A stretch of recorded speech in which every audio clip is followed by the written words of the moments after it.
If your whole life was a struggle, had to make it out the jungle, this is a show for you. Welcome to the hustle. Under pressure, never break or fold. Keep chasing your goals until you blow. Now welcome to the hustle. Yeah, yeah, yeah, yeah. Hustle, hustle, yeah. Hustle, hustle, yeah, yeah. Hustle. Welcome, ladies and gentlemen, back to another episode of the Hustle Podcast. It's almost springtime, Base. It's finally there's some relief in sight. Thank God, brother. I'm so tired of dealing with this snow. I've been so depressed for the last bro. couple of weeks. I can't. I'm done. I'm sick right now as we're recording. Yeah, this. I think the whole I just got over it myself. It's there's relief in sight. But listen, let's pivot a little bit. We're getting off on a bad foot here, I think, a little bit. So we have two very special guests in the building, ladies and gentlemen, and I'm gonna go ahead and let Bass do his intro because he's kind of stolen the intro sauce from me in the last little while. But since I really fuck with basics, I'm gonna go ahead and let him have it this time. Go ahead. Hey, yo, man. I'm very excited. You know what I'm saying? This is a big one still. We got two veterans in the game, you know what I'm saying, who have both been on the scene producing music and coming out with music since before I ever rapped a bar publicly. You know what I'm saying? So it's my honor to introduce our guest for today. 100%. You know what I'm saying? My big bro, Monk.E in the building. My brother, Rico Blox in the building, man. Already know. Very excited to have them. They just came out with a single today. They're coming out with a co-album in a few weeks. So this is a big one, man. This is a big one. Yeah, Thanks for man. being here, guys, for real. Appreciate the invitation, man. Yeah, bro. Yeah, I'm I honored already as know. well. My man. It's like hanging with friends though. It's like I've known y'all so fucking long. It's crazy. I was thinking on the drive up here. I'm like, fucking Rico. Like I remember. So the first time I ever heard of you was we're gonna go back. We're gonna go back. yeah. We're I gonna got go one back for to you, like too. There you go. 2003-ish. Those times, bro. Yep. Okay. And this was when I was with Famine. Shout out to Emo. Shout out to Midnight 2 and Nasty. And he had the studio in St. Henry. And I remember it was one night we were just chilling, smoking, and he was showing me some local music, you know? And he's playing this track, that track, and I'm like, and then one track comes on and I'm like, yo, who the fuck is that? Who is that? He's like, yo, it's this guy from Laval, Rico. So that from then, that was like from when I heard of him, and I was like, yo, he's been fire from those times. So And you know what's crazy? It's like that's how I heard of you. Yeah. Because I worked with Morgan, with Mo. oh, for real? Me and him used to work at a telemarketing Wow. company together.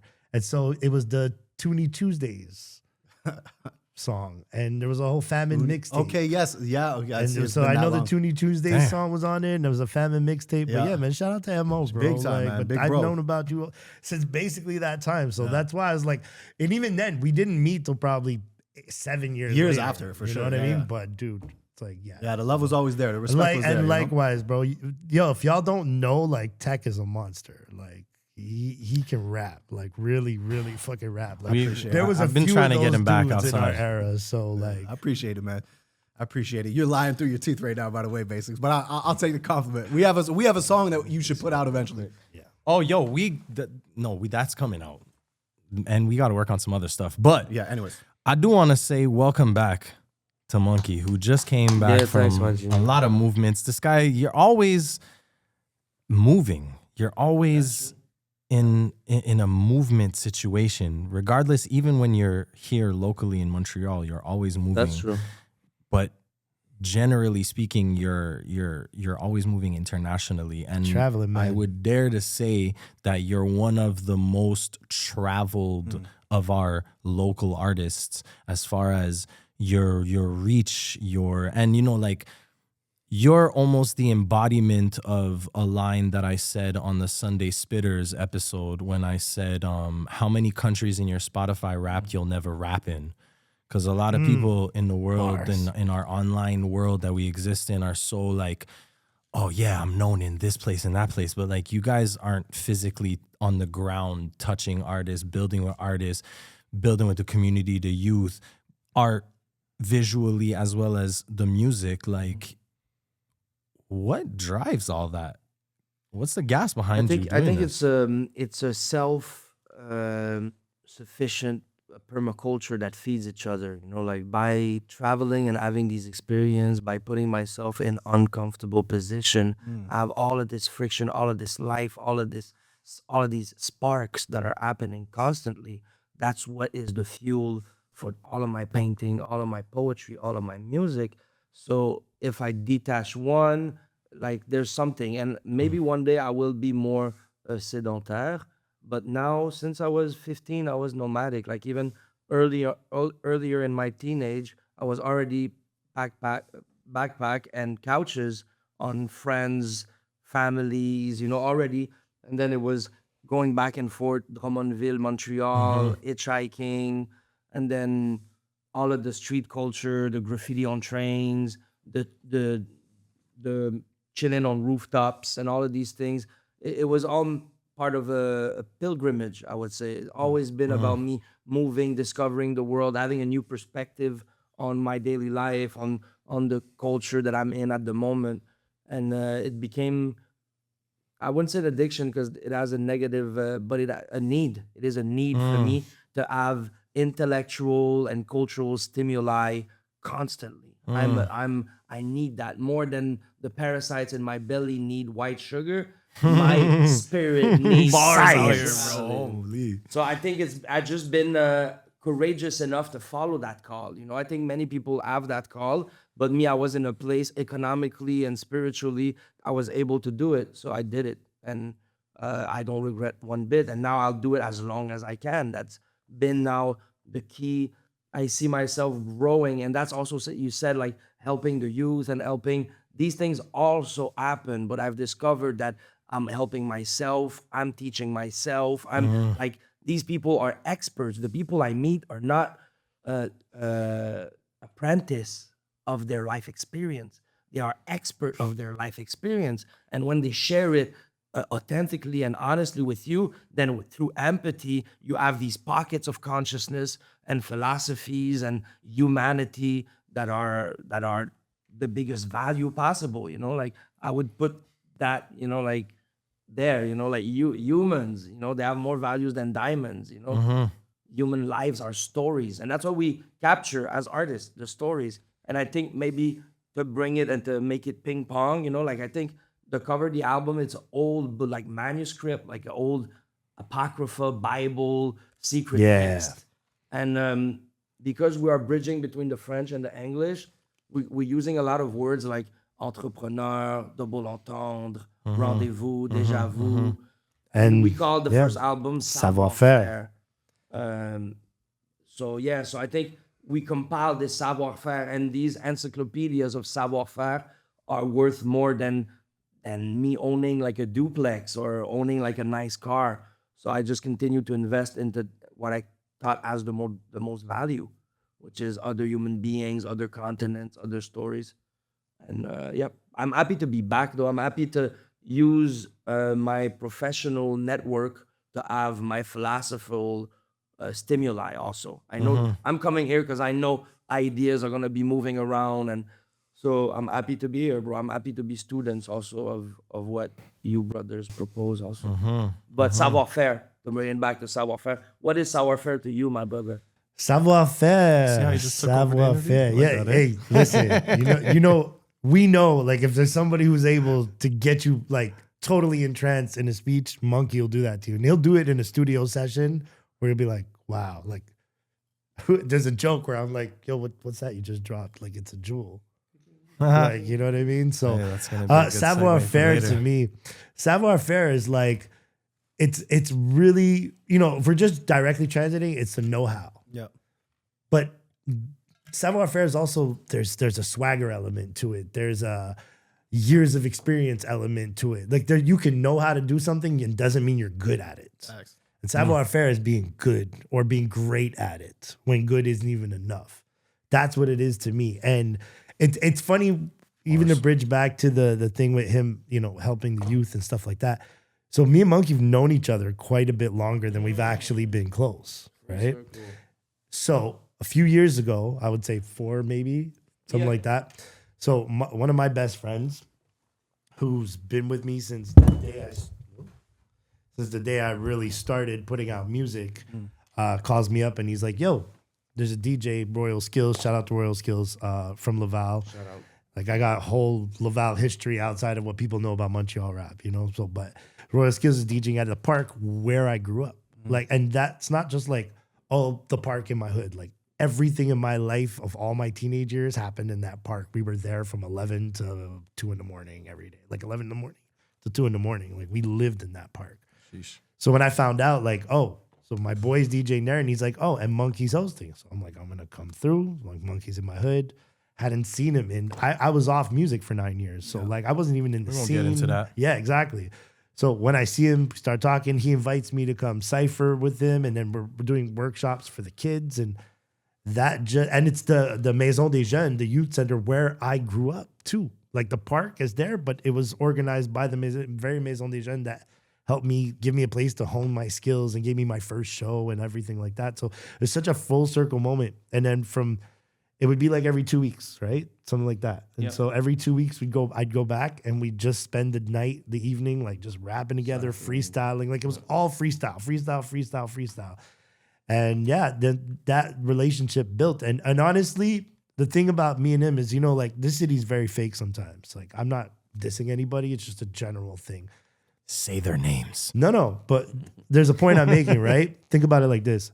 Me and him started chilling close. We could have made songs together right away, right? But it would have been just rushing to do it because we just met each other. We should do a song. Like, no, me and him built a real brotherhood before we ever even did a song.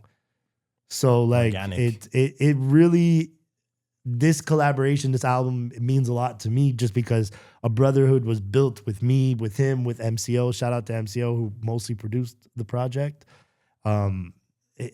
There's a brotherhood that was built there. Shout out MCO that I really, and a tribe around it. Yep. Monk.E has brought me around through him. There's Witness. There's a whole tribe of people, Wally, all these people that we all hang out with. Yeah, for sure. You know, we do I real feel like life that's events. how we met. I'm not 100% like sure. But we've bumped into each other at stuff, but we met through personal things. Like, you know what I mean? Exactly. So we built.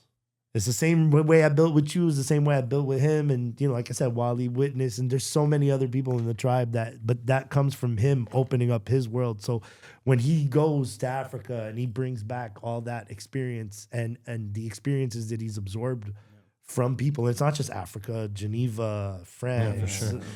You know, Correct me if I'm wrong, but the only continent you haven't performed in or been to as an artist is in Asia. No, even in Asia, but Yeah? it's the one that I least invested time in. But I did a residency of a month and a half in Cambodia, painting murals, painting. Okay, Yeah. see, there you go. I didn't know that. Yeah, I yeah, thought it was but I would say every other it's- continent. I it's- knew Europe, Africa, Yeah. South America, of Exactly. course, Exactly. which is where it started. I would If say, I'm- I would say like I've been to France 24 times now, you see, and I've been to Mexico 23 times. So these are the two first places that I started investing myself. Where whenever I had to do things in Europe, I was going through France, doing things there, and then in other places. And I think that's how I kind of created a net for myself, a social net for myself, that I create one main hub that welcome me, and from that hub, I go with Expand. faction. Yeah. I branch out to other countries, and that's what happened now when I was in in Mexico. It's such a big country that I've performed in 19 of the 32 states. So it's more than half of the states. crazy. You know, most Mexicans, they see 1 or 2, 3 states in their lives. You know, Yeah, for but real. I was really invested in going, and every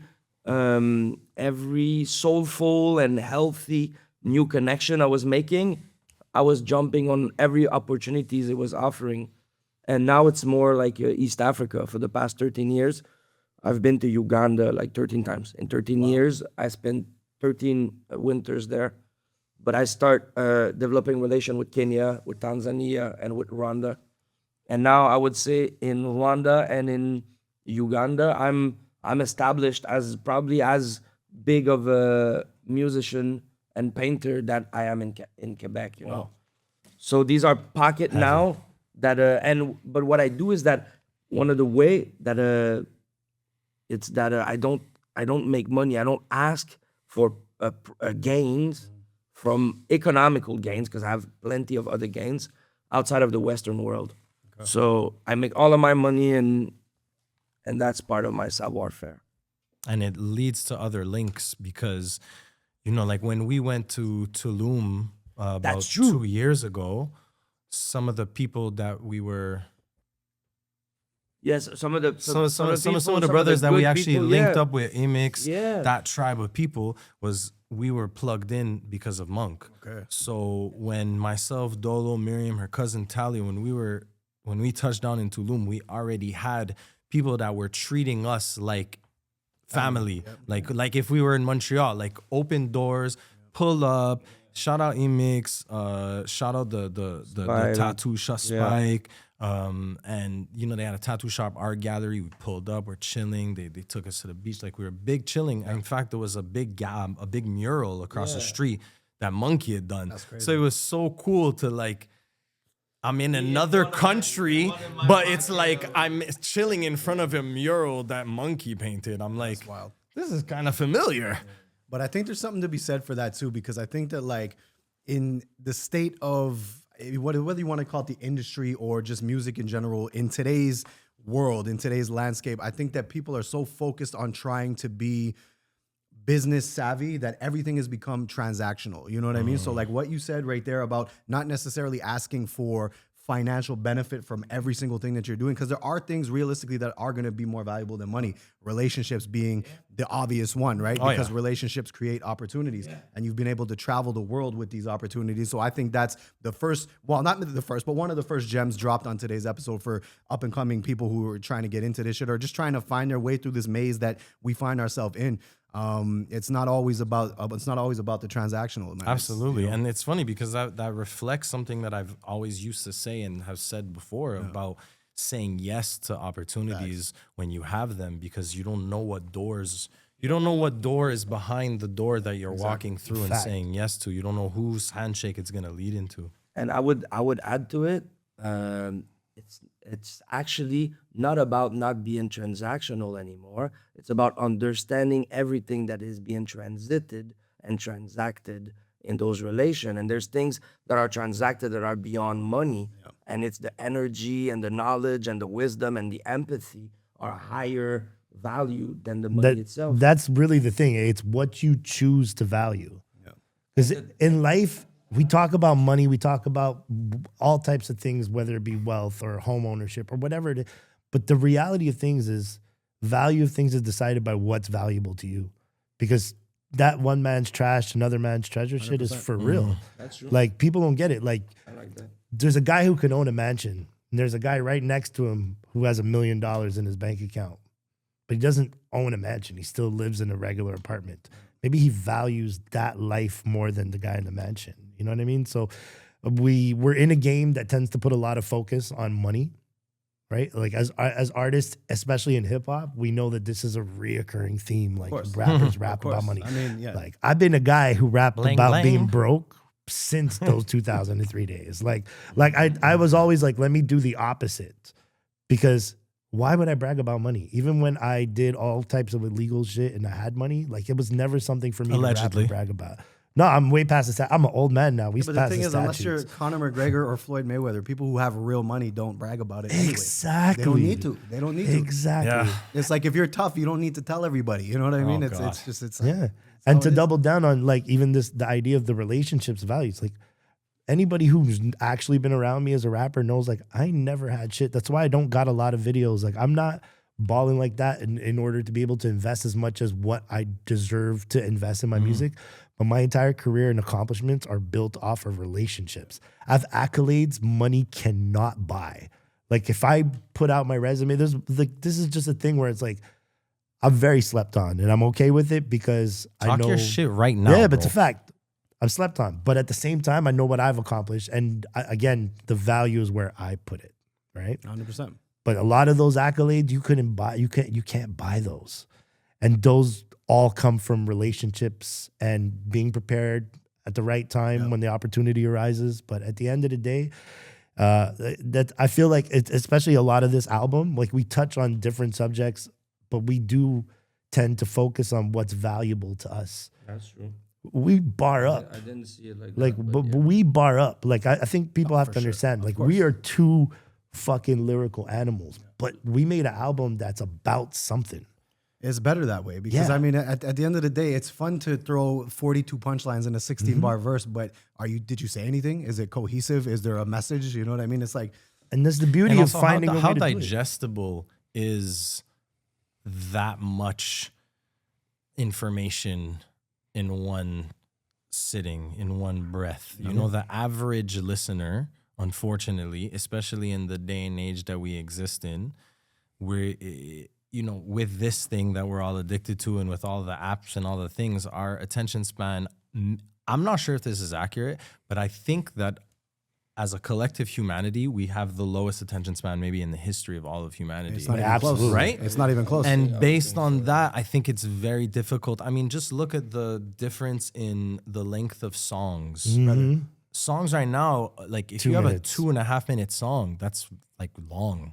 Whereas like even music videos, we exist in a time and in a day and age where I post a video to Instagram that's like 2.5 minutes and I get a warning from Instagram saying This like, is too yeah, long. no, What are this you is, doing, what are you bro? doing? Like this is going to go against your algorithm. But you want to know what's crazy? Music videos used to be like 8 minutes. You wanna Big know- movie scenes Yeah. and interludes and intermissions and You want to know why like the movie industry is dying in terms of like people going to see movies other than COVID is because if you look at this younger generation coming up now, they cannot watch a 2-hour movie. No. They want to watch the highlights of the movie. Absolutely.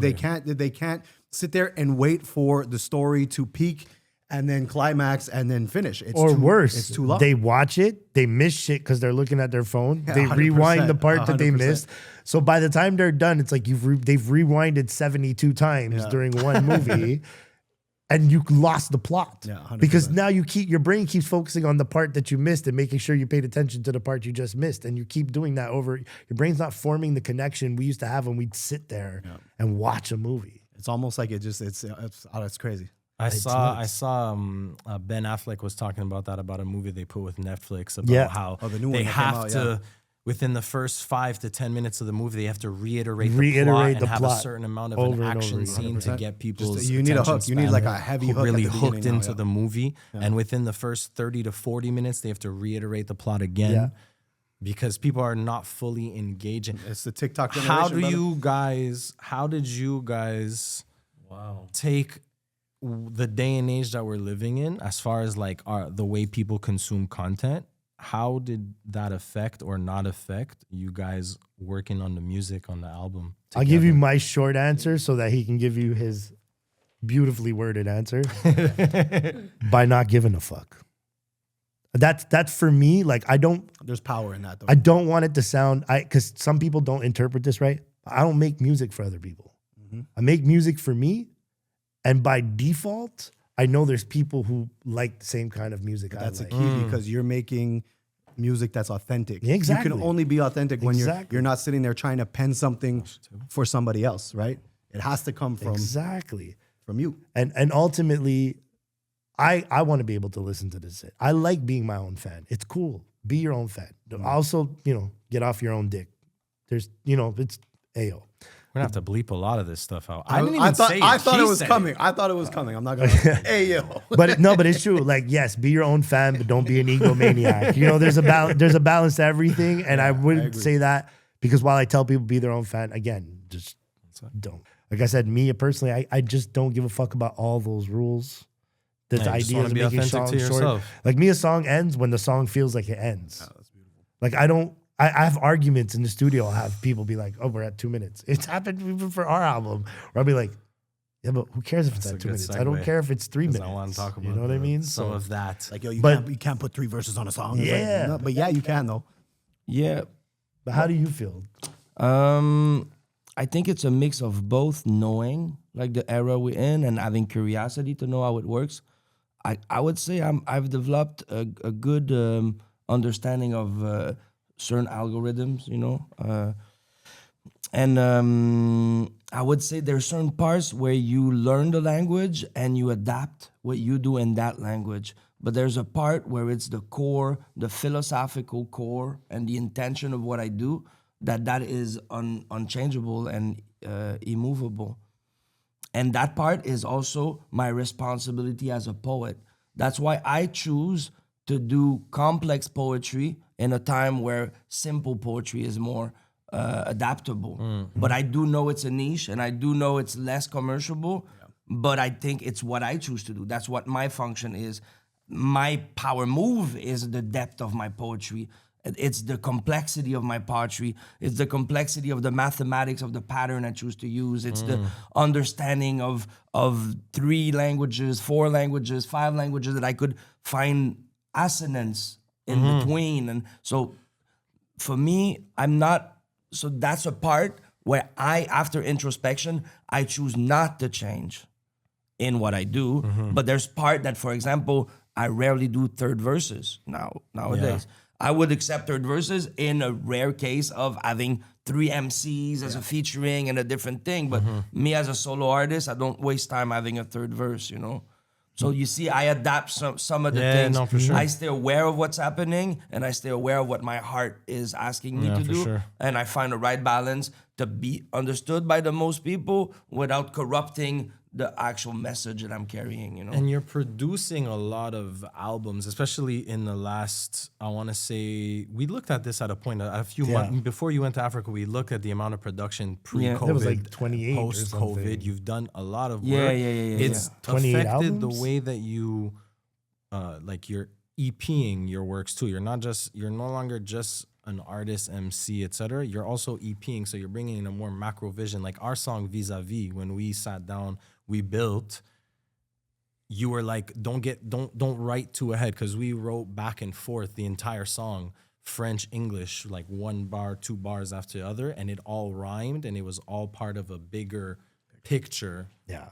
So right now, I'm simultaneously working on 22 albums right now. And my albums... Say that again. So right now, I'm simultaneously at different levels of Production, of exactly. readiness. Like there's 6 albums that are ready to go, that are mixed, mastered, ready to go. But there's some that are written but not recorded, and else. But basically, I have 22 albums. But every album is with one producer or one context. For example, one of those albums, it's completely made by Ugandan producers. So that's a moment. But the reason why I have all these albums is because I travel all the time, and 95% of my music is done at the studio. So I have so many featuring on my albums because I don't put limits. Everyone that is at the studio that has that level and that vision is welcome to jump on it. Yeah. So for me, it's actually a spiritual thing, and it's a professional thing that I try to less calculate, less plan. I try for the planning and the conceptualization to always be ready on demand, but to not use it forehand, but to actually wait for the moment, all the element to be present, for the spirit to channel whatever it needs to channel. So that's how I'm creating. And I think that's one of the key on how I can produce so much, is because every moment has something to present. Every collaboration has a perspective to be shared, you know? So it just make me always be able to continue producing. And that's how our album was made. Like he brought 100% like that. So even what started the album, right? We linked up at MCL's crib. We didn't even have the studio yet, right? So shout out to Astrid Studio and the whole Astrid Collective. Yeah, une fois. We're at MCL's crib, right? And we just like, MCL's playing a beat, we start talking. And then I don't even think we made a song that day. We actually didn't make a song until we went to do the Mad Monkeys joint. That's true. Right? So we did, so Seb asked us to do a joint for the Mad Monkeys project. And he like specifically was like me and Monkeys. So we went to Merker's. Shout out to Merker. Shout out to Cali, man. And Shout out man, music. like it started this process where we're like, we're gonna make this. Oh, actually, you know what? Smoke and Mirrors might have been the first track we ever did. Of the album, it was. Yeah. But we did music before with Witness on the Posse cut, with Oh, Org on the yeah. Uncertain Posse cut. Yeah, So yeah. we were sharing Posse Yeah. cuts, but as far as us two on that together, joint. it was Yeah. through the Mad Monkeys and. But yeah, so Merker was making the beat, and we're like, we're gonna write this on the spot. Like, so the beat was made on the spot. The bars are written on the spot. They're all recorded in the same 3-hour session. Fire. And we just started doing that for the entire album. So every song on the album is mostly just us like, oh, we going to the studio today? Yeah. Yo, who's pulling up? Basics will pull up, or Wally will pull up, or Witness will pull up, and somebody's chilling. And whatever producer's there with MCO, Leon Son will be there. So he'll jump on a beat and we have a song. Me, Monk.E, Basics, Wally, and Leon Stone and MCO co-produced it. It's called Don't Push Me. And so like all the sessions ended up being so organic because like we're just there 3-4 hours, just a bunch of boys chilling, smoking in the studio, writing on the spot. So you don't have too much time to overthink it. One of the best parts, and I think what makes the songs on the album great, is they're all developed concepts. That's true. But they're not overthought in any way, shape, or form. Like we didn't just sit there and overthink about it. We're just writing, piecing it together, and like putting a painting on a canvas. And so I think one of the key to productivity also, it's to not allow things to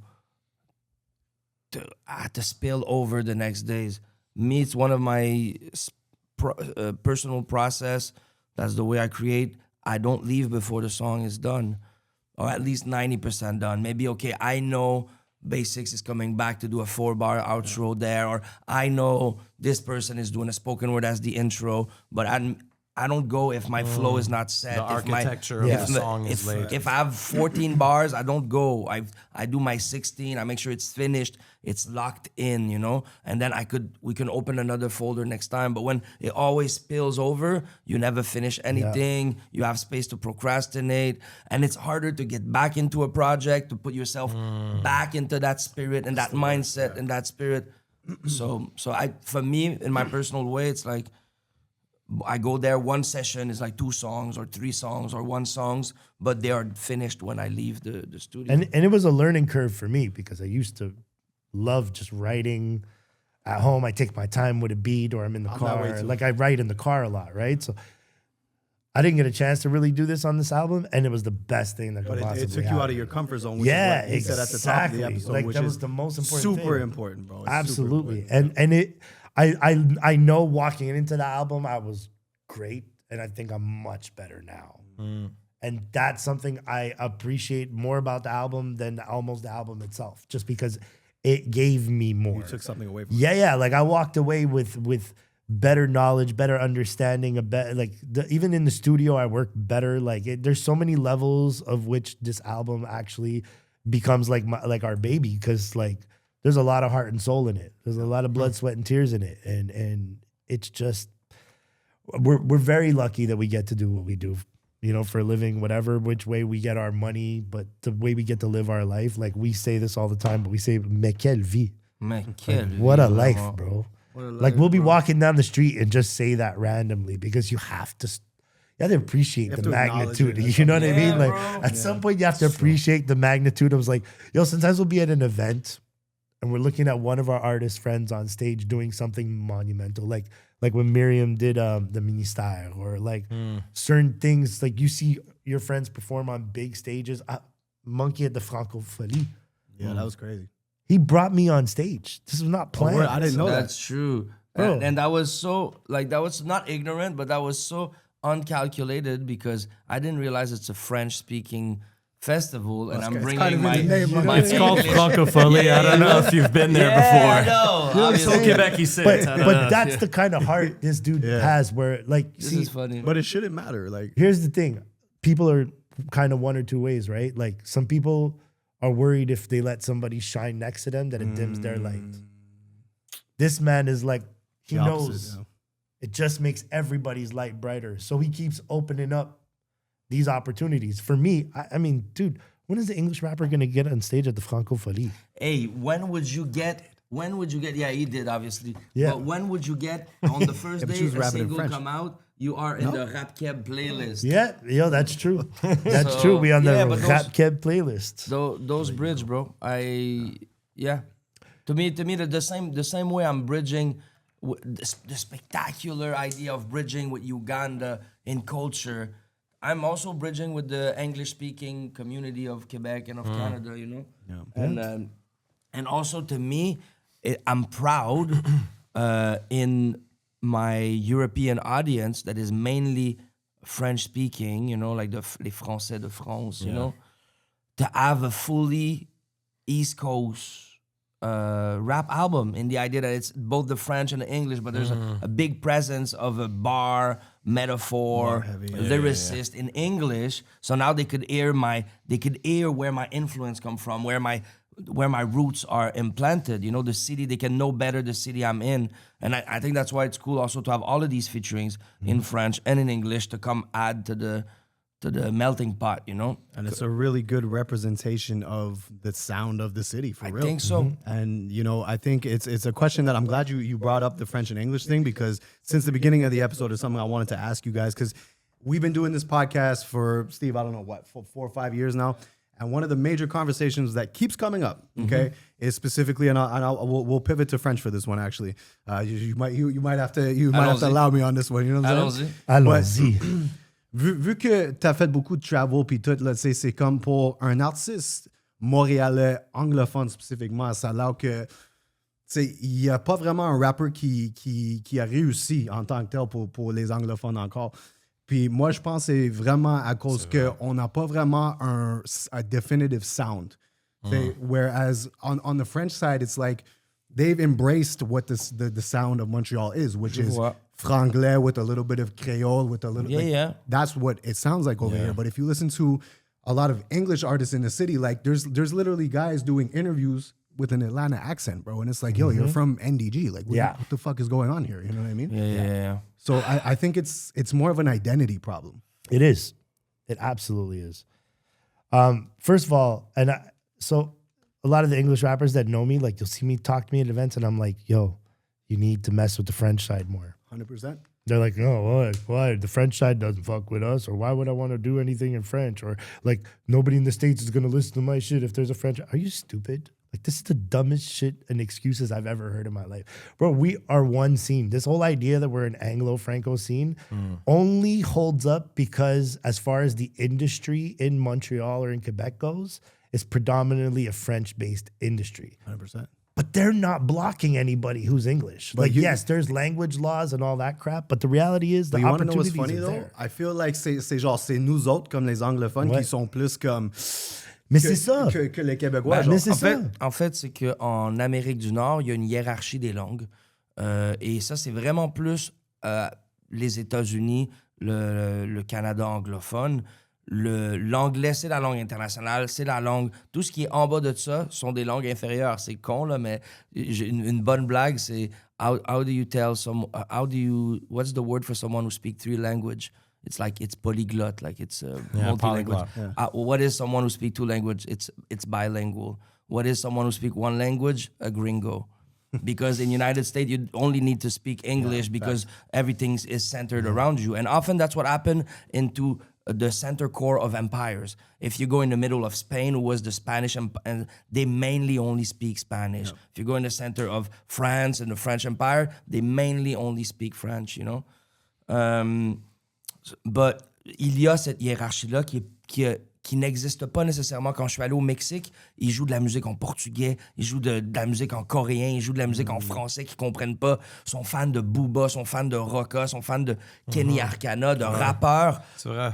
Parce que j'ai performé un open mic au Mexique à Tulum, and we're rapping in English, and they were just like, yo, bro, this is amazing. But I was just telling him, like, when the single dropped, and I have friends from the States who are listening to the song, they're like, this is fire. Like, nobody else is like, oh, we can't mix French and English. We'll do this in French. Depuis que j'ai commencé, je fais des tracks avec des artistes et des producteurs en français, malgré que je rappe en anglais. Shout out to DJ Clean Cut, shout out to Banlieusard. Like, these are the people we came up when we built a scene in Laval. Yeah. It was just my crew in English and everybody else was French. Yeah. And to this day, as long as I've collaborated with people, the English I got to know me here in 2009. But before that, after that, I've still never stopped collabing with French artists when other English artists weren't doing it. Now it's slowly starting to be people are starting to wake more up. open. It's about time. It's about time. Je vais laisser finir ton... So I just think it's about like art is about stories, and you can only fake a story for so long. What people will fall in love with is a true, honest success story, a true, honest testimony of what we're experiencing as human in this era, in this generation. So for me, it's like I have to become the realest possible. I have to know self. I have to trust self. All of these things, to a point that now I'm doing interviews in English. And I've always been told, your accent, Québécois, all of these things, they were present. And they were always I was always intimidated to professionally work in the English language or in the Spanish language. But to a point, you don't learn if you don't make the mistake. You don't learn if you don't take the risk. You need to be prudent. You need to be logical and rational. But you also need to be eccentric and faithful to the visions and the intuitions that you received. And I do believe people are scared of making mistakes. People are scared of being themselves. People are scared of being vulnerable. It's less hurtful if you're being rejected if you're not yourself, you know, because you're not being rejected is your mask. That's a bar. It's your disguise that is being rejected, not your entire soul. Wow. So we create masks to be accepted in society, but we always hide what's vulnerable. And us artists, we learn to find way to bridge gap between the universality of our real human vulnerability. So I learned to be more vulnerable, to put myself in position where I have to re-question myself, and then I use that in my art. And like it's even like in battle rap, like self-deprecation, autodérision. 8-miling yourself. All of this is part of a process of knowing self and accept yourself. And so I do believe that's something that is lacking in a highly disguised, masculine movement that is the hip hop scene. So a lot of people are stuck in cliches and stereotypes, and they put like avatars that are not related to where the roots are geographically or you know. So I encourage everyone to be authentic and to know self. And there's something funny and entertaining and touching and impactful about everyone's stories. We just need to find ways to make it accessible and visible to others. Tu sais, même avec la culture hip-hop, c'est presque comme on n'a même pas le droit d'être vulnérable, genre à un certain point, comme des artistes, genre des rappers, whatever.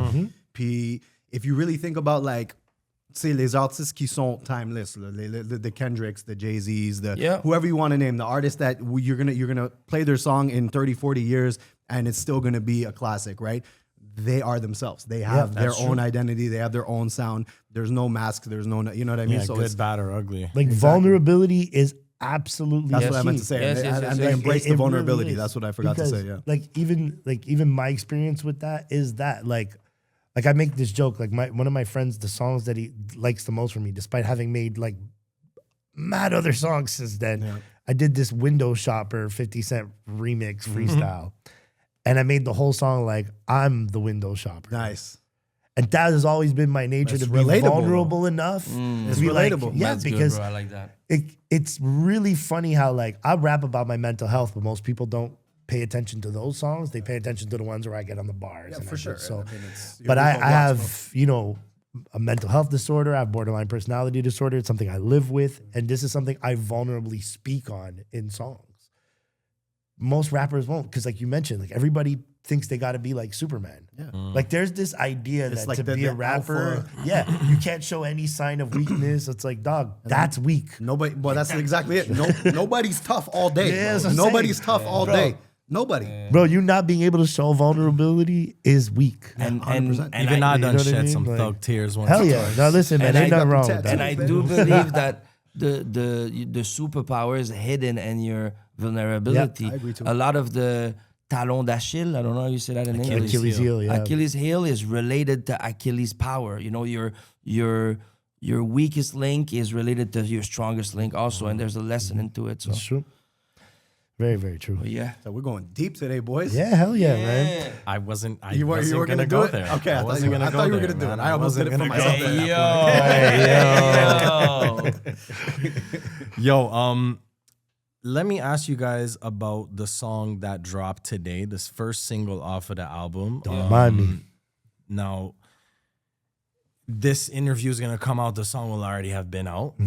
And the album launches on the 21st at the Red Room. At Red Room. Everybody pull up. Pull up. And the album comes out on the 22nd. Exactly. right. So we're listening to the album before it comes out. Before it comes out. But when you're gonna Performances. post your stories on the next day, it's gonna be gonna accessible be out, on exactly. You'll be Instagram, able so to you listen can to add it. the little So soundtracks. let me ask you guys specifically about the song "Don't Mind Me." Yeah. Produced by MCON And Omayella. Omayella. Omayella. Omayella. Shout out to Oma. Oma, He's got a man. beautiful voice. He's a monster. I gotta link up with you, brother. We've been overdue for that link up. We've been Goddamn talking. legend. So soulful. my question is because if you listen to the content of the song, it's not what I would expect you guys to pick as the lead single off of the album. Elaborate. Because the hook, the melodies, the kind of musicality behind it, also because of the things that you guys are talking about, you know, like you're vulnerable about how people perceive you, the way that it makes you feel, like that's true. moving through transitionally. And you're talking more in a direct micro sense to a person that you're in a relationship with and saying like, yo, hold me down. Instead of questioning every step that I do, like, what's the thought process behind this being the first song? Because I would think that people hear Monk.E and Rico Blox are making an album, they're going to think it's super bars and lyrical, super conscious, super like, yo, you know what I mean? Yeah. So, Those but people this also is don't listen to not- enough of our music if that's what they think. No, but this is, No, but this, yeah. you know But what I mean, that's definitely on the album too. To be fair. That's on the album too, exactly, right? But- Exactly. But why is this the song that was chosen? What's the thought process behind that? How did this song come about, and why is this the one that was like, yo, this can be the lead off? This is the flagship for Okay, you? I'll do the come about. Go ahead. No, go ahead. It came about, Monk.E was like, look, I know this dude, he's super dope, Omayella. I'm gonna invite him to the studio. Right? MCO was like, all right, I'll be there. We all met up at the studio. It literally was just the most organic thing in the world. It just started, MCO started playing around, and then with a sample, and then he started Omayella added some keys, and then drums started being made, and all of a sudden he's riffing and top lining the hook. And it just, conceptually, it was the idea like, this song is like, allow me to have my tunnel vision.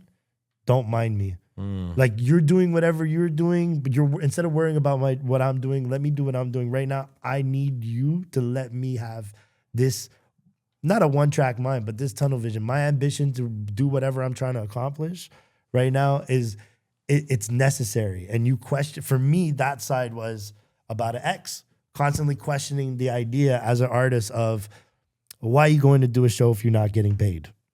Which facts sometimes, but also if you've been in the business long enough, you know there's going to be things you're going to do on the love and on the strength. I'm more than happy to do it. And there's stuff you're going to do to pay your dues. Sometimes there's going to be an opportunity that has no money involved, but you know the size of that stage, right?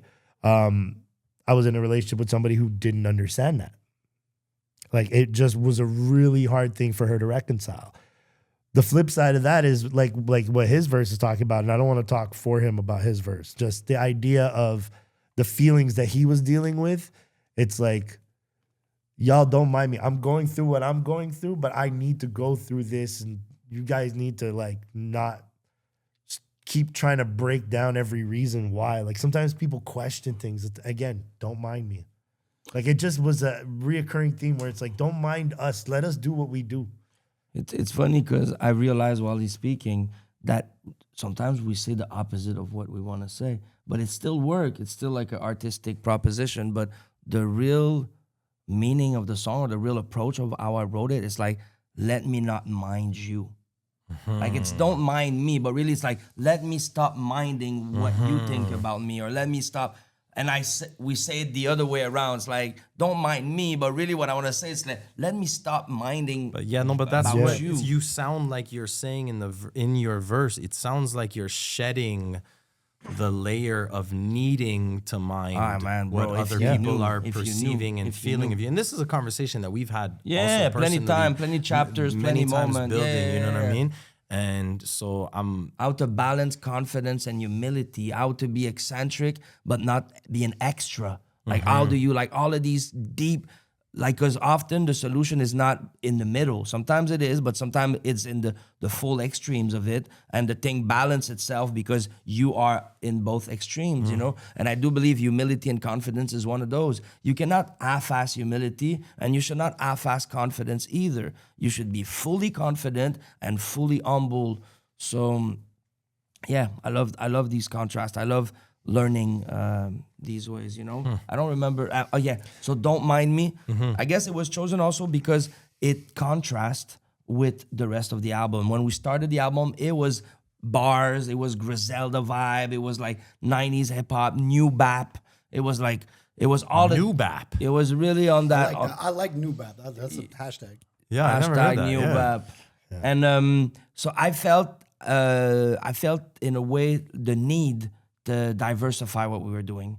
So I was proposing different ways by having Hugo playing saxophone. It kind of, But also the musicality of the single itself. Out of all the production, Yeah. like it's something that is like, it's so musical. Not to take away anything from any other song on the album, but just musically, it's different. When you listen to that in the car speakers, like you feel. Facts. I listened to it music. like 5 times in the car on the way and here. and I would say one way I choose my single now, I don't choose them in their commercial potential. I choose them in my legacy, which song I want to be kept in my legacy. Yeah. If they do a greatest hits, which one would I took out of it to make a video with it? Or like, so that's more how I'm thinking anymore, because YouTube era is dead. All of these things are dead. So like we have to rethink why we're investing energy and the way we like, even like one of the things, let me put people on game, you know?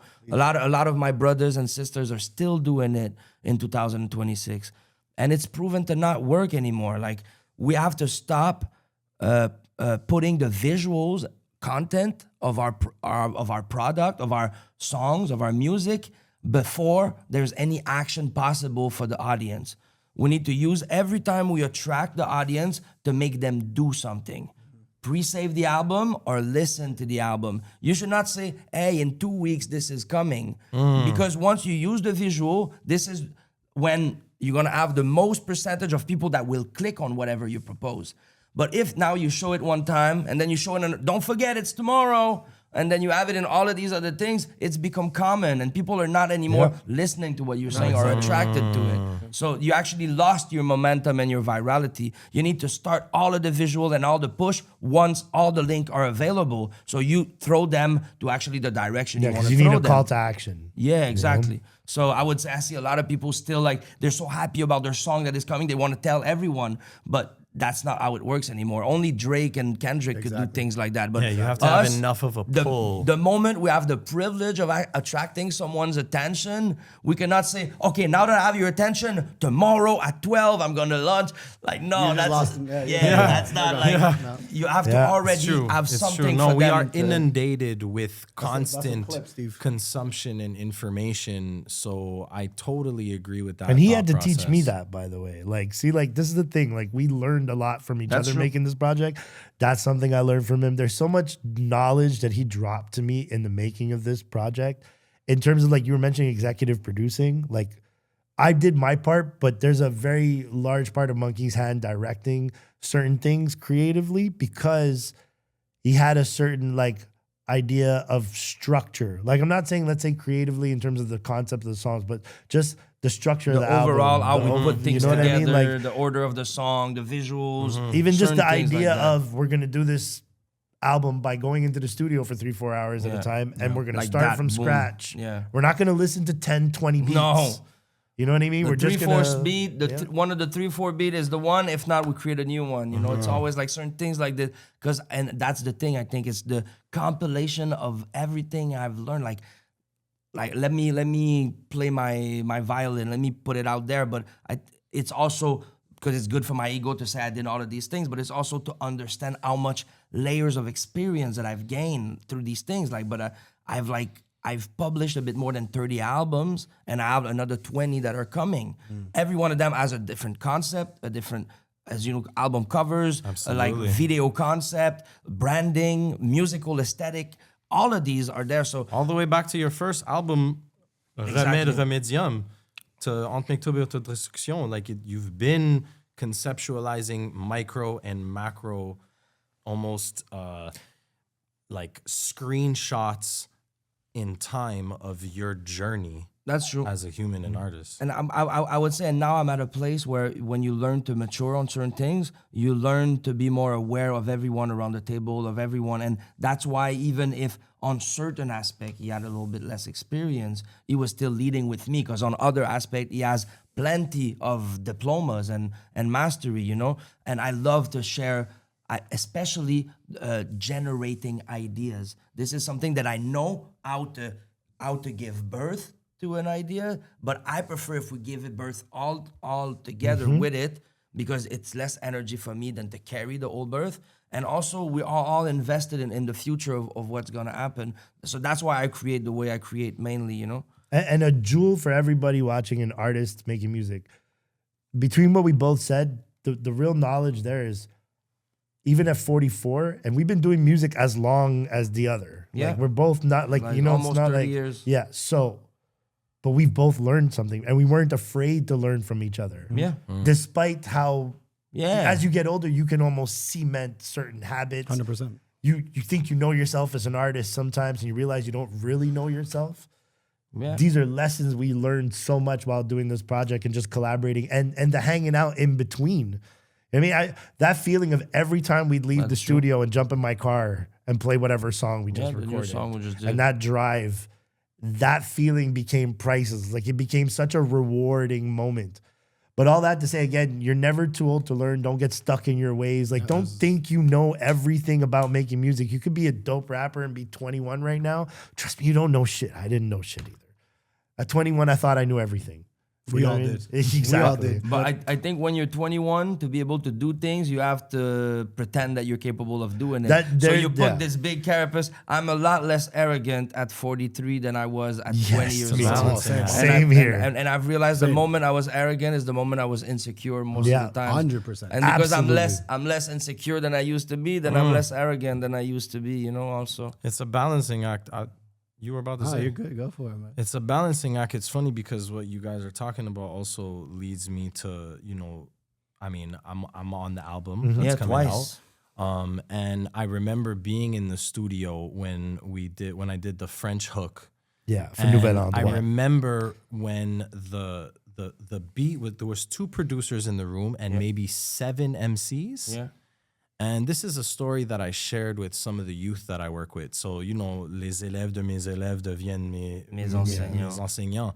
That reciprocal kind of thing that, like, you know, we were in that moment and I felt the energy in the room being gravitating towards the beat. And, okay, this is what we're all working on. But in my mind, it's like there's 7 MCs here, including myself. And mind you, The first from thing, different countries. from like different 4 different countries, like countries, Switzerland, France, Montreal, Yeah. like where it's a mix of people in the room.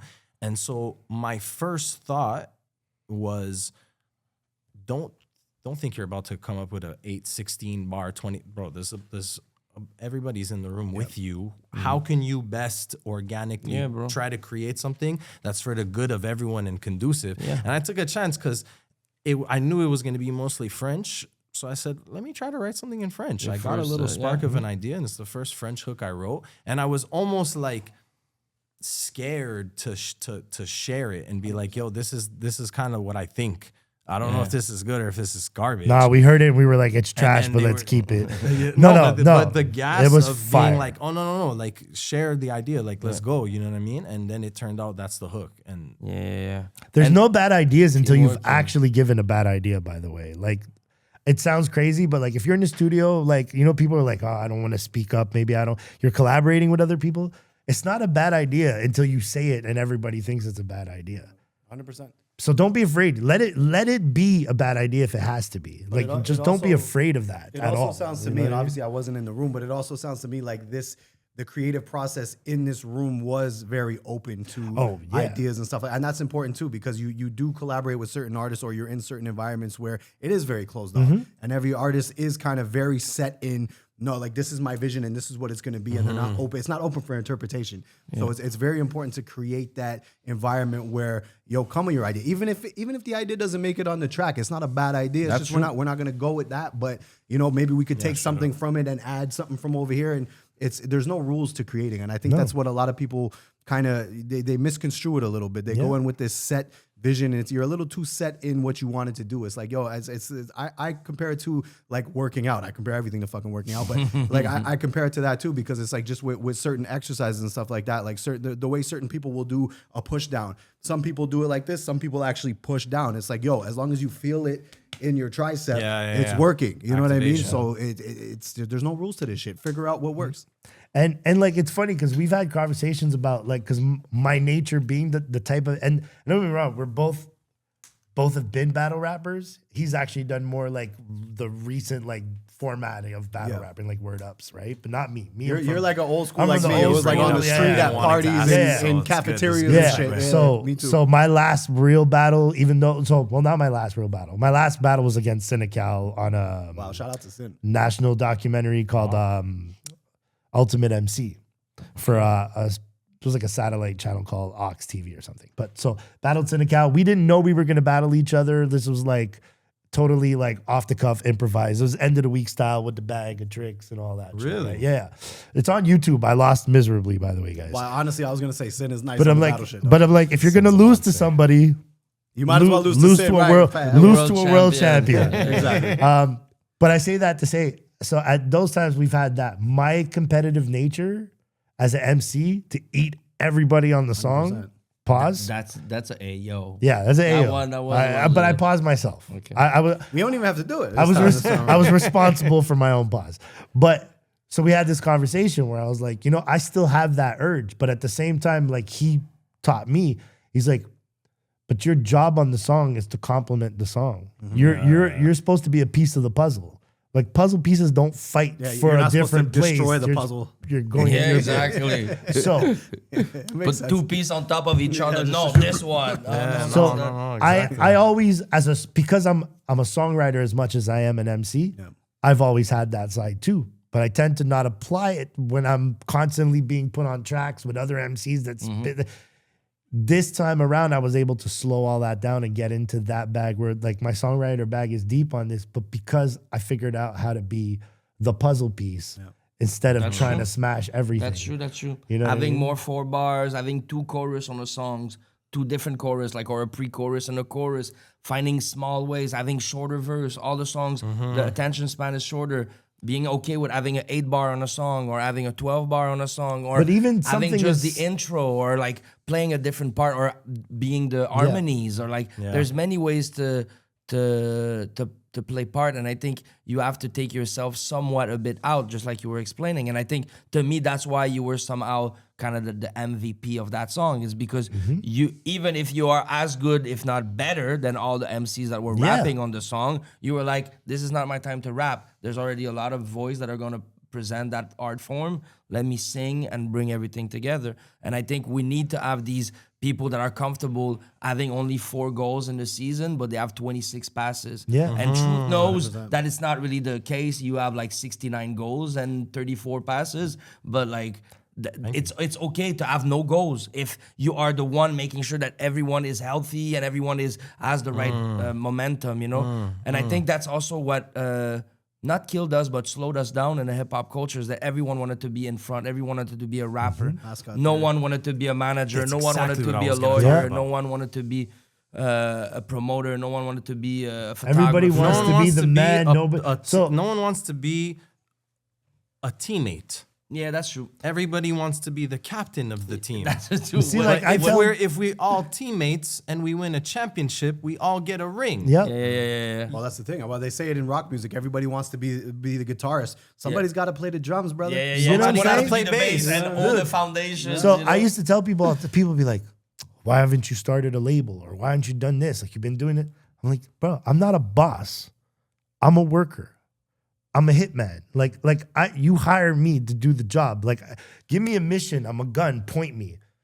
I'm not a boss. Not everybody. Sometimes you got to know your position. That's You know true. what I mean? Me trying to pretend like I want a boss around, bro, I couldn't even handle managing my own group.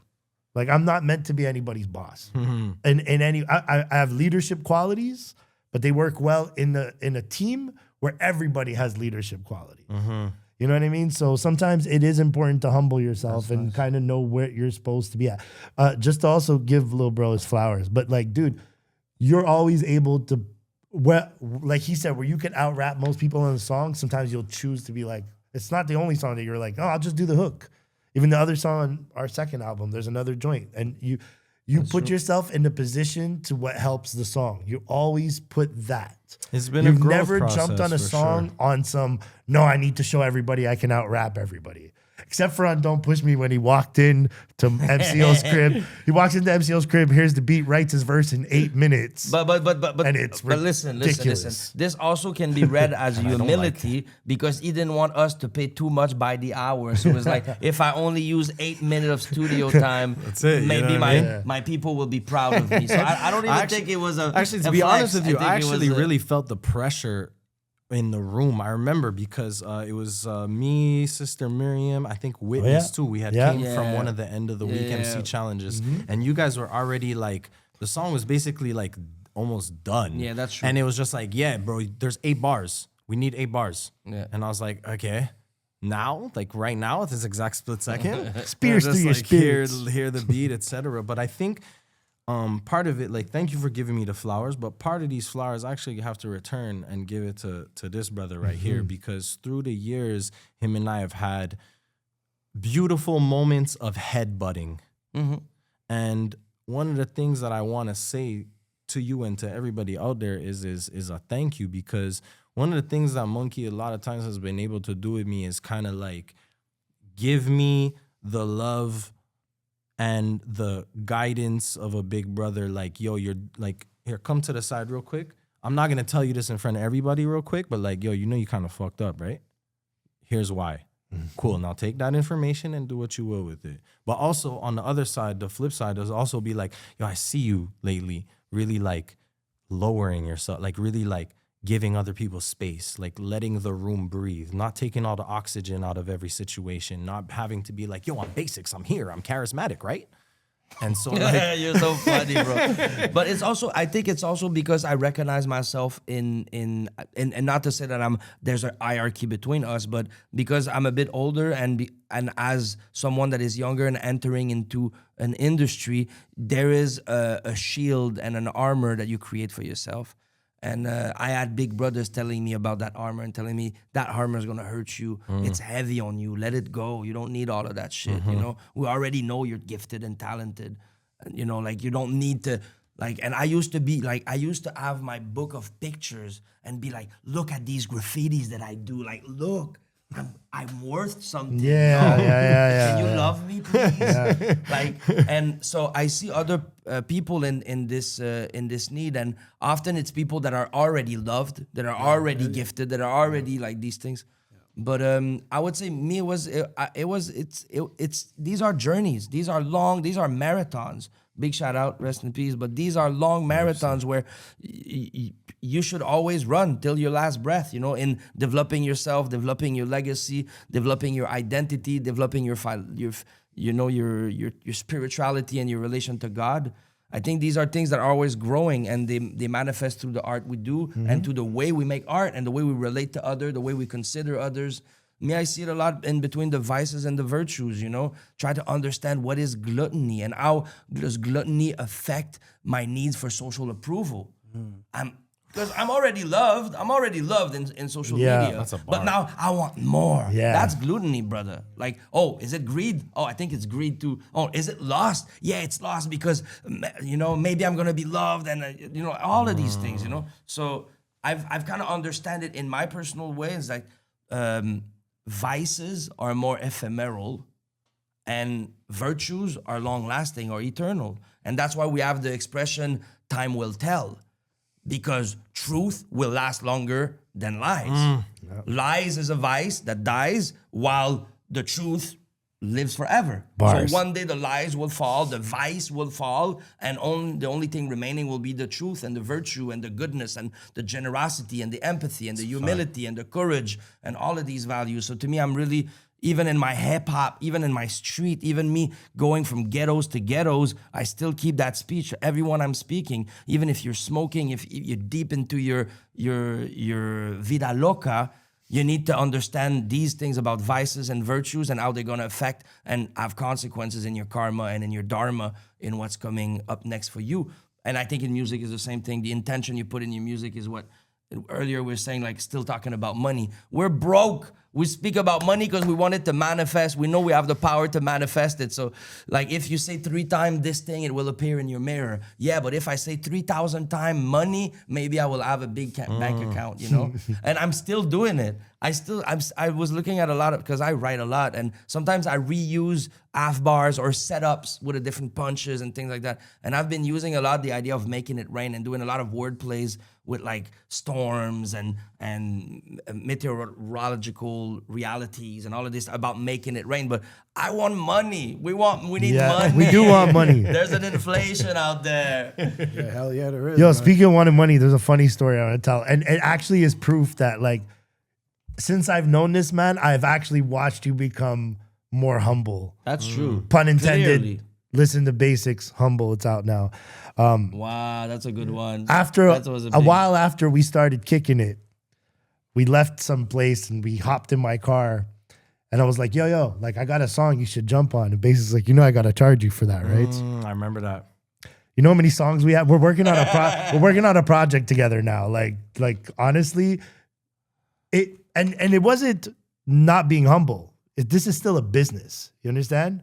But when our brotherhood grew, he didn't go back to that. Like, he didn't. That was, and that's somebody who hasn't learned humility or still sees them as but I'm Basics or I'm Rico Blox. Like, nah, bro.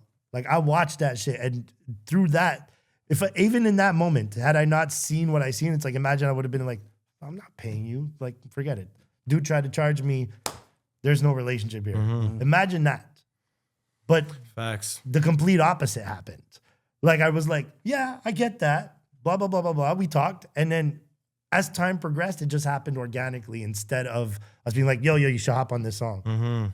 And now, like, run a bunch of songs together, bro. So, like, life works out the way it does. But that person that I met who tried to charge me is a different person right now. 100%. You know what I mean? Yeah, he has a job now. It's true. No, but I do think that it's like a organic process of like wanting to just like let go of the things that at some point, you talked about the truth and the lie. And we've all heard the truth shall set you free. It's only because once you know the truth, you can't get locked down by the lies anymore, right? Once you know the truth about something. And through my acceptance of this is gonna be kind of a deep let's get story it here, but like I try to listen to God through everything that I'm interacting with in life. Every person, every animal, the change in the wind. I'm always trying to just like what are you telling me? Sometimes I'm driving in the car and I want to be more patient, and then something happens to piss me off, and I'm like, oh, okay. I get you. My bad. I do want to be more patient. But I think all of those things have, especially in the last few years, through loss, losing my pops, different situations, going through hardships, almost dying 2 years in Mexico with the ATV crash, and just different things in life. And also just listening to the truths that other people are bringing me about my own self, and realizing like, oh, like, wait, like, I can't pretend like this isn't a reality. These things that I'm being brought to me are not true. So I have to see myself through the perception of others to determine what it is that I'm actually putting out into the world.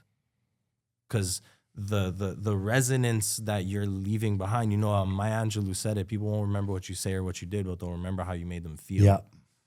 And so it's like, I've learned to keep learning and to not accept, to just be like, no, like, I'm good enough. I'm nice enough. I'm kind enough. I'm gentle enough. I let other people speak enough. I let other people, when I'm at the cipher and it's like, oh, I'm really feeling this beat. Yeah, but I can see that this person is dying to get on stage. And I'm more than happy to watch that, as opposed to, be like, no, but I really want to rap right now. Yeah, but also I'm grateful to have traveled and to do X, Y, and Z. So I have to kind of like navigate this process and just kind of just be like, yo, take a passenger side sometimes and just allow it to exist. It made me think, the second time I was end of the week Canadian champion, it was in England. and I was seeing like some of the brothers who were participating, they were rehearsing, bro, the day before and the day, and that's what they did, and they did well during the competition. They finished on the podium, but they connect with no one. Me, I was there mainly with the Italian and the German, because they didn't speak English or French so well. So I was kind of translating some of the things, and I was making friends with them, and you create relations. I think these are choices that shows a bit your nature. I don't think there's one better or the other, because the way they were applying disciplines and all, it's all beautiful qualities also, you know.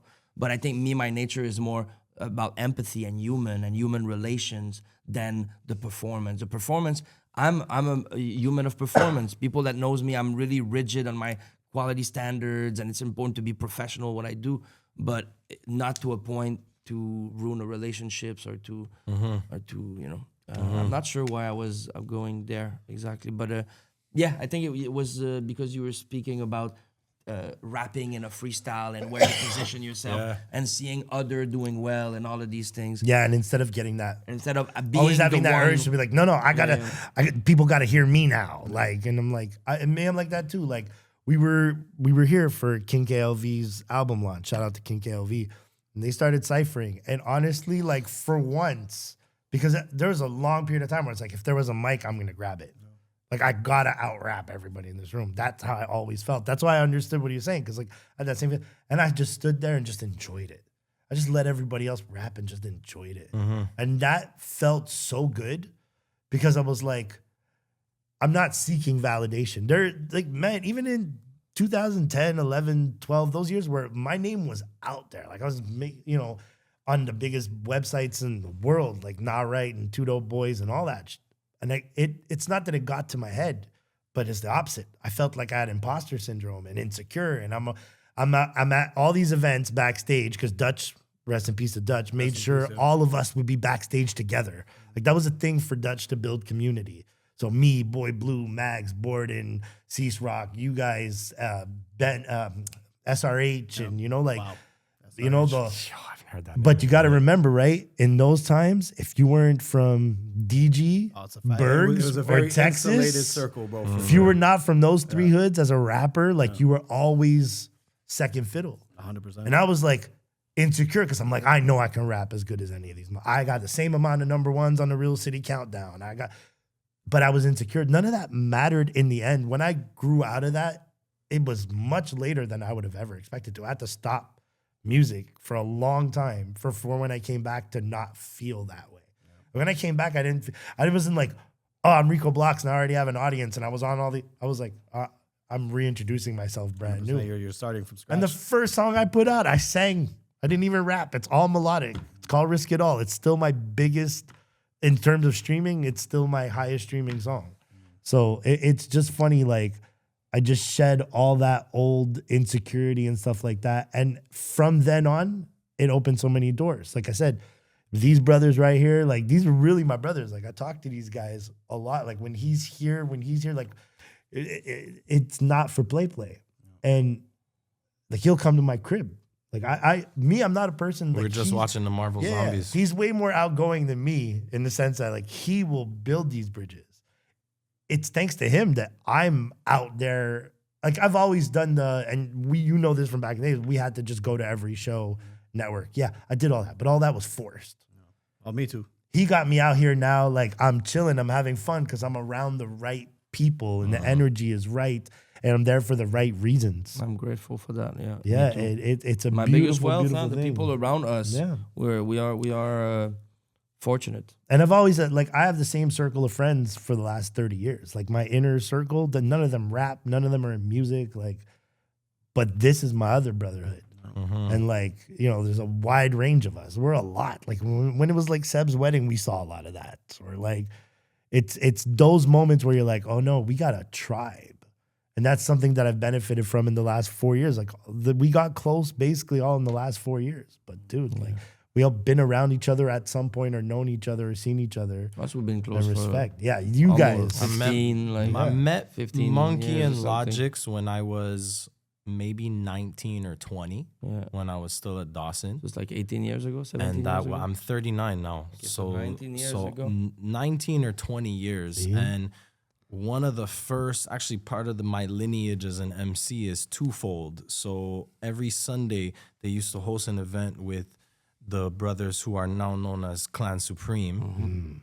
They used to host an event every Sunday called Eyes Wide Open. And we used to have, it was a 2-part event. It was a breakdown of a word. So we had a word of the week and we just pulled out a bunch of dictionaries and we just talked about the word and our perceptions, this, that, and the other. And then there was a spoken word part where people just shared poetry, da-da-da. And then a few years later, they had Big Bang MTL, which was at Escalier, which was one of the first open mics that I used to go to that I've ever really like performed, rapped, freestyle, sang in front of crowds and stuff. And it's also where, shout out to Mark Magnanimous, where I learned to not cup the mic. Because when I used to be on stage and I would cup the mic, he would cut the mic off while I was in the middle of rapping in front, like on stage. He would just literally cut the mic off. And I would be like, what? And he'd just look at me like, Big bro love. take off the, Arse love. hold the mic properly. Okay, now I'll turn the mic back on for you.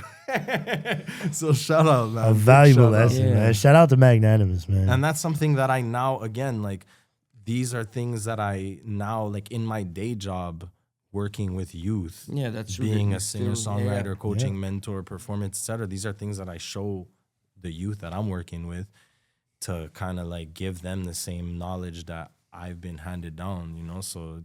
And then this is how you're also recharging your spirit, because now they teach you a new reactualized interpretation of all of that knowledge. Oh yeah. And this is how the students of your students Become your teachers. should become your teachers. Yeah, indeed. Well, I think this is a sort of savoir faire. Let me ask you, or even maybe ask you, in your journey, how would you describe, if you had like a savoir faire book, that it's your book, it's your savoir faire, how would you call that book? How would you call the expertise that you've developed or the savoir faire you've developed? How would you present it or communicate it, you know? Maybe I'll let you a minute to think about it. Let it marinate a little bit. Yeah. So you're saying, what are we calling the manual? So me, for example, I would say, obviously you know these terms, but I would say maybe alchemiography and alchemiophony, because me, it's through alchemy I transform things. I take things that seems to be dead and I give life to them, and that process gives life to myself. The part that are dead in me are being resurrected. Let's say, for example, that would be my book of savoir faire. It's how to use this mystical, magical power of manifestation from invisible to visible, and that would be my savoir faire. I would teach everyone how to make things appear, how to use art to make things appear. Like money, that's why we sing about making it rain. I would say that would be one of my book in my encyclopedia. So I'm asking, like, what type of diploma life have gave you, you know? Wow. So We talk about our school diploma. How would you describe the street diploma that you have gotten? So I would call mine how to be unapologetically yourself for dummies. Okay. That's good. That's You know amazing. what I mean? Bro. Like if there's, I mean, I have skills at many things, but I think, and it's always been the thing that the people around me probably respect most, is I'm always me. I don't change based on who I'm around. I'm not ashamed to say anything I'm thinking. Like I don't have, and it's funny. It's like borderline personality disorder can be a thing where it can work against you, but sometimes, and this is for people this is the mental health portion of the pod. Sometimes you got to weaponize your own symptoms or your own flaws. It makes the same disorder that makes me over analytical allows me to look at life like a chess game. It allows me to anticipate moves. It allows me to imagine what the other person I'm going to interact with is going to do before they do it, or how that person's going to react, and make a choice based on where I think that path is going to go. At the same time, I have no filter. I don't have this thing where I'm like, oh, if I tell somebody that, they're going to think I'm crazy. Like, I don't have that in me. Like, I will say the wildest stuff. I will admit stories about myself. People are like, word? You just could tell people that? Like, and that's because to me, at the end of the day, if you're yourself, the people you have around you, you'll know are real. Yeah. But if you're any way fake, you're going to end up with fake people around you. It's just that simple. That makes sense. fake people are attracted to fake people, and real people are attracted to real people. But also the opposite is also true. I know that But they can't. They don't. insects They are don't stick attracted around. to the light. You know, I mean, like it's just that I felt in my life that the more I was shining, the more I was in my higher self, the more the Holy Spirit was sitting on me, the more I had demons wanting to break that peace. You know, Oh, and listen. having like We learn to live. temptation We have to being learn tested, to live you know? above our demons, but they don't go away. Yeah, Marvel quote. I'm a big Marvel fan. So But in Doctor Strange, but that's what the ancient one tells Doctor Strange, Mordo. She's like, we don't get rid of our demons. We learn to live above them. Yeah. The demons are always going to be there. And we make noise when we dance. And so they hear us dance on their head all there's the time. always going to be there's always going to be the fake friends. They eliminate themselves. I'm still curious about yours, huh? Are we coming back? yeah. to We want to give them time to think, right? Go on. No, he's So- ready. All I'm saying to close that off for me is like those people, those fake people, they usually don't manage to stick around because the This more is I true. become a better This is also person, true. the more life just seems to weed them out of my life. Yeah. I've had friends that are compulsive liars. I mean, literally can't go 30 seconds without a lie. And it's a useless lie. Like it'll be a lie that you're not helping yourself or anybody with. You're lying just for the sake of lying. That person was in my life for years. That person just one day poofed. Maybe I hear from them once a year, but like they just weed themselves out. You don't end up in a beef. It doesn't have to be some You moment. grow apart too. Yeah, Yeah, exactly. but that growing apart, at least part and parcel for me, is that those fake people are part of that growing apart. Where it's like once people realize their fake shit's not going to work around you, who's always real, who's That's always true, that's literally going to tell you. Like I'm not going to sit there and let you lie to my face. Like I'm going to just call you out, but I'm not going to have an argument about it. I'll just be like, yeah, you're lying for nothing, but okay, and just move on. No, I It makes go where them you uncomfortable. grow. Fake Go where people you get grow. uncomfortable. I think we get more less wasteful with the energy being drained by Exactly. people, so we choose where we go. And by choosing where we go, it's like me choosing where the conversation goes. So I bring it back to my brothers. Let's bring it back there. Like, what would be your expertise? What would be your? I mean, for me, you know, if we're talking about it from a music standpoint, I haven't been active at all, really, musically for the better part of 4 or 5 years. Okay. And a lot of it, for me, I'll be honest, a lot of it was, when my sons were born, I was in a relationship with Natasha Marie, which she's an artist as well, and the kind of way that I looked at it at that point was like, we can't both be out here hustling for the stream because somebody's got to make sure we eat. So I kind of pivoted. I honestly, I told her, I said, you do your music shit. I'm going to make sure that we're good. I'm going to make sure that, lights are on, there's food in the fridge. That was my role at that time. And then, having kids forces you to change as a human being. I'm a dramatically different person. Yeah. Like I was not a good, I'm not saying I wasn't a good person. I wasn't a nice person. Now you were a beast, dog. I wasn't a nice person. You know what I mean? He wasn't mean, but he was just like, bro, when I you just saw had- Tech I back had that then, aura, it was like- an intimidating, I had that aura, it was yeah. an intimidating aura. Now he's like a big teddy bear. Yeah, you know what I mean? but a lot of it was what you said too, was with the shield, right? The armor and Yeah. stuff. A lot of it was because I was also extremely insecure. You know what I mean? And it took me years to realize that. But what I'm saying in regards to the music specifically is, I kind of I don't want to say I lost the love for music, but I changed so much as a person that the things that kind of like, I don't feel comfortable in certain spaces anymore. I don't feel comfortable around certain people anymore because I've changed so much. I've really trimmed the fat in my life in terms of the people that I allow in my space, in my energy. Yeah. Because like I still have peoples to this day that I grew up with that are still sitting around a kitchen table as we speak right now. They're sitting around a kitchen table smoking blunts, drinking, and they're doing that on a Tuesday afternoon, on a Wednesday afternoon, on a Thursday. It doesn't matter. This is what they're doing in life, and I cannot be that guy.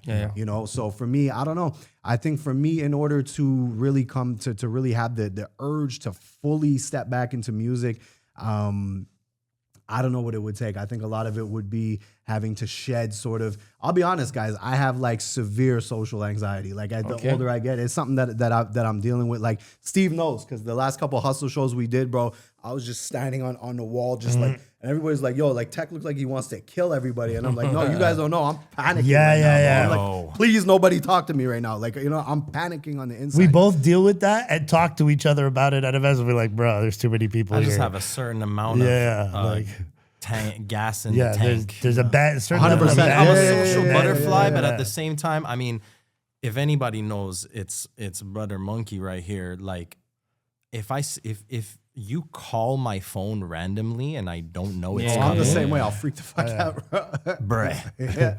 He'll call me, I won't answer. He'll send me a text, I'll answer him right away. Yeah. It's just because I'm like I that too, just huh? feel this pressure of the me phone too. call somehow. Like I'm not 100% sure why, but But so I will do it for you. Yeah. I would say your book, the way I read it, would be about growth.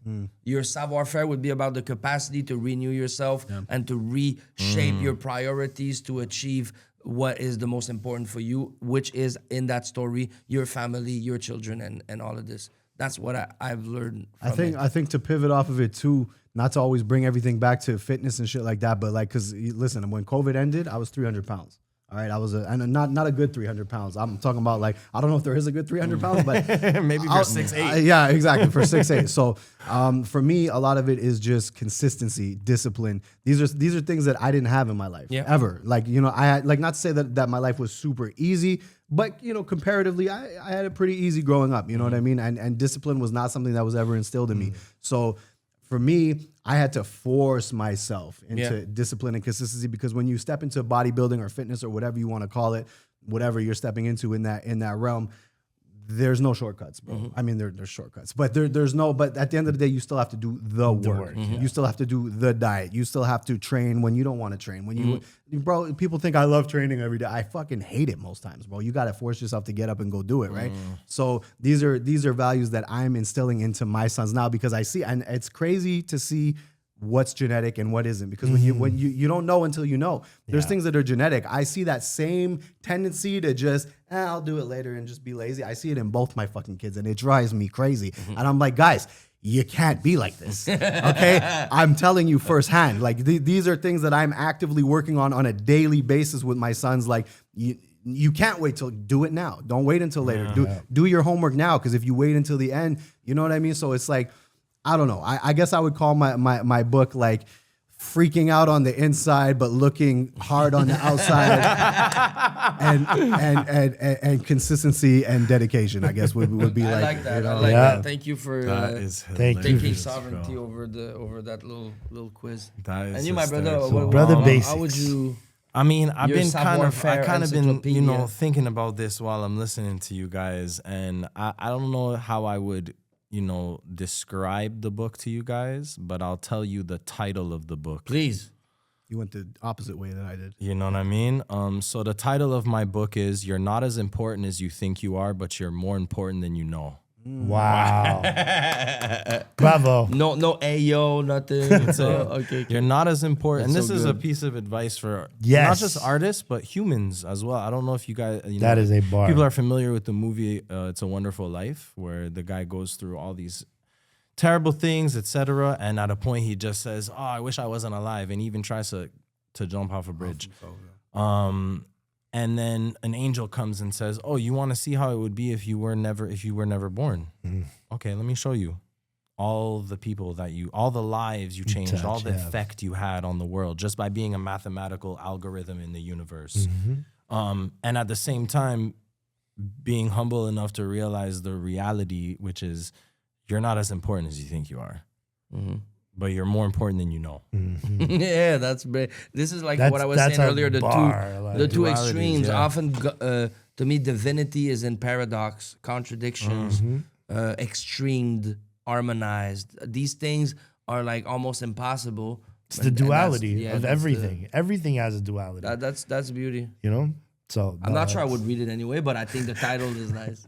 It's catchy. Yeah, You- we you we wouldn't have also to read roast it 'cause basics Basics a would lot. read We're it being too. very Yeah, polite. exactly. Audiobooks That was good. available now. Audiobooks, indeed. But where do you want to go from there? Do you have any other questions you would like to I feel like ask, or- I The feel like I whole want to episode throw has been tech. gems, I think. Yeah, It's it's been- been there's like plenty big of bars. gems. Like I don't know if The we gem wanna shit would be kind of leave with redundant a- at this point. Yeah, Unless no. Steve, is it a prerequisite? I of think it every would be. episode? I think it would a be. gem? I think it would be nice before we leave. We always ask our guests to hold the gem. Let's do it. And to drop the gem. So Let's if I do- were to pass the that's a good torch one. to my brother Rico and leave us with one thing to encompass to the people, whatever it is, if you could, and this is my take on the gem is always been to try to put a little pressure on the guest and to say, if you could only say one thing outside of everything else that you shared in the interview, if you could only leave people with that one thing, what would it be? What's the gem you want to drop? This is super easy for me. No excuses. Do the work. Bars. That's it. That's life. No excuses. Do the work. Do the work. Wow. I think I'm not sure how I would phrase it, but naturally it's to bring it to happiness, bring it to the gratitude of life, bring it to the fulfilling, the full sponging and observation of the present that we are blessed to experience, to consider every people and every element and every life that cross our path during our unique journey, and to be grateful, to listen more, to observe, to receive, and to have a voice, so to produce also. From listening, it's true, you have two ears and only one mouth, so but you still need to speak. So speak, find your way, your unique way to have a creative input in this world. This is our humanity, this is our deepest language, in a time where robots and hypersexualization and hyper individualism and hyper classism, like in these times, I think we have our humanity, we have the sovereignty over our will and our refusal to amputate the humanity and the empathy in us. I think we need to dance, to sing, to love, to make babies. I think that's the way we're really gonna be grateful of the life that has been given to us, and the privilege to be in a somewhat comfortable position with access to resources to create miracles. I think we are obliged to those miracles, so let's make it happen. Bars. Yo, le Big gars, c'est un bars. vrai artiste, bro. For real, for Big real. bars, man. See, Yo, people listen. say I'm talkative, but I end up befriending somebody who's more talkative than me, so I can lay back in the cut.